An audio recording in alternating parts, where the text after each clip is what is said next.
মা তার মেয়ের পুতুলে $10 মিলিয়ন লুকিয়ে দেয়, কারণ সে ক্যান্সারের লাস্ট স্টেপে আর তার কাছে খুব কম সময় বেঁচে আছে। কিন্তু তার সবচেয়ে বড় টেনশন তার মেয়ের সুরক্ষা। মা তাকে ভালোবেসে বোঝায় এই পুতুলটা কাউকেই দেবে না।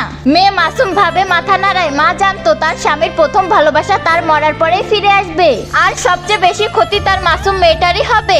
যখনই তার মেয়েকে শেষবারের মতো জড়িয়ে ধরে তার মাথায় অনেক বেশি চক্কর লেগে বেডে পড়ে যায়। মেয়ে ভয় পেয়ে যায়। মা ওঠো, মা ওঠো। ও কান্না করতে থাকে, চিল্লাতে থাকে, ও তার বাবাকে ডাকতে চায়। ওইদিকে সিওর স্বামী তার এবং তার ওয়াইফের বিয়ের ফটো উঠিয়ে মুক্তির শ্বাস নেয়।